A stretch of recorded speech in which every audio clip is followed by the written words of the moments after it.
à toutes et à tous et bienvenue sur la chaîne YouTube du Journal du Real. Et oui, on voit derrière moi, je suis dans le magnifique Santiago Bernabéu qui est désormais vide après ce derby contre l'Atlético. Un match plus tendu que joli. On n'a pas vu du grand football ce soir au Santiago Bernabéu, notamment dû à la stérilité du jeu du Real Madrid. Je vais directement plonger dedans. Le Real Madrid n'a pas su trouver la solution face à cette équipe de l'Atlético qui a défendu avec un bloc compact comme on en a l'habitude et qui avait un plan de jeu défensif qui était bien défini et qui était intéressant pour contrer les décrochages de Karim Benzema et pour également contrer le jeu tout simplement de Vinicius Junior. Les deux joueurs aussi n'ont pas su se trouver, Vinicius Junior et Karim Benzema, alors qu'on sait que c'est l'une des clés, voire le point le plus important de l'animation offensive du Real Madrid. Et donc c'est par d'autres solutions qu'Ancelotti a cherché à rendre le Real Madrid offensif et rendre le Real Madrid dangereux, notamment avec une animation inédite au milieu de terrain avec Asensio qui revient parfois 10, Valverde qui va à droite et ensuite Ceballos et Kroos alignés ensemble. Mais ça n'a pas suffi malheureusement, même si le Real Madrid a su se procurer quelques bonnes occasions. Benzema a d'ailleurs raté deux occasions franchement, mais en tout cas deux bonnes occasions en première période et a réalisé une prestation assez mauvaise, tout comme celle de Vinicius Junior. Donc ce Real Madrid a finalement tâtonné avec un 11 qui était inédit aujourd'hui. Le Real Madrid n'a jamais joué avec ces 11 joueurs là en même temps sur la pelouse cette saison. Et donc cet aspect dont le Real Madrid a, ce côté tâtonnage du Real Madrid finalement offensivement, les joueurs qui ne se connaissent pas nécessairement parfaitement. On a vu Nacho et Vinicius pas parler mais même football sur le côté gauche. Nacho c'est pas son poste, même s'il n'a pas été mauvais ce soir.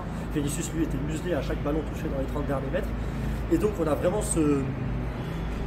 cette osmose qui n'a pas existé côté Real Madrid grâce à la bon plan de jeu défensif de l'Atlético, mais aussi évidemment à cause du fait que ces joueurs n'ont pas joué ensemble, enfin, de cette manière-là, en tout cas avec ce système-là aujourd'hui. Donc Carlo Ancelotti a sans doute une part de responsabilité là-dedans et il le sait, puisqu'il a changé l'entièreté de son milieu de terrain à la 60e minute. Ça, c'est ce qu'un entraîneur fait quand il se rend compte qu'il s'est trompé, tout simplement. Des changements qui ont été en partie efficaces, surtout le changement ensuite et l'entrée d'Alvaro Rodriguez qui là pour le coup vraiment débloqué la rencontre. On reviendra un tout petit peu plus tard sur le petit Alvaro, puisqu'on va juste rapidement parler des deux faits de jeu. Ce carton rouge qu'André Correa a reçu pour un coup de coude sur Antonio Rudiger. Carton rouge, pas carton rouge. Pour moi, on est entre le jaune et le rouge parce qu'il y a un geste, du bras bien sûr qui vaut au minimum une faute, un jaune. Il y a un geste qui n'est pas non plus d'une extrême violence, c'est pas un coup de coude lâché à fond évidemment de la part de Correa, c'est plus un bras qui est collé et qui enlève le joueur.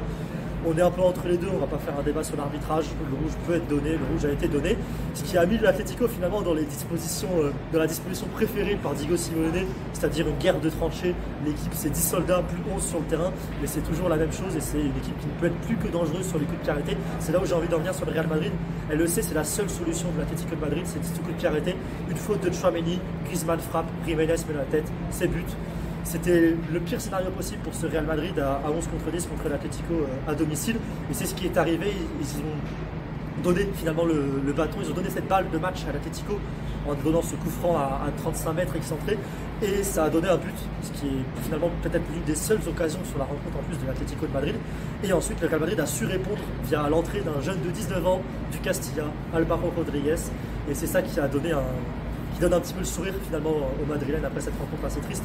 C'est cette entrée et ce but, ce coup de tête magnifique sur un coup de corner de Toni Kroos qui offre le match nul au Real Madrid, qui empêche la défaite aujourd'hui et qui va faire beaucoup de bien à ce jeune joueur qui commence à réellement entrer dans les plans de Carlo Ancelotti. On se rappelle qu'il avait été passeur décisif face à Osasuna le week-end dernier.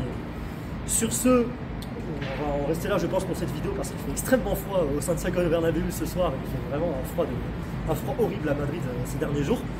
Et donc on va se retrouver très bientôt pour une prochaine vidéo. J'espère que je serai au chaud pour la prochaine vidéo pour le coup. Et sur ce, dites-moi en commentaire ce que vous avez pensé de la rencontre, ce que vous avez trouvé peut-être le pire joueur côté Real Madrid, ou en tout cas la plus grande difficulté qu'a rencontré le Real Madrid sur cette rencontre. Vous pouvez me la dire en commentaire. Et on se retrouve sinon très bientôt sur les réseaux sociaux du Journal du Real, le Twitter, le Instagram, et sur la chaîne YouTube évidemment. Très bientôt à nouveau. Merci à vous d'avoir regardé cette vidéo et bonne journée ou bonne soirée à tous. Salut!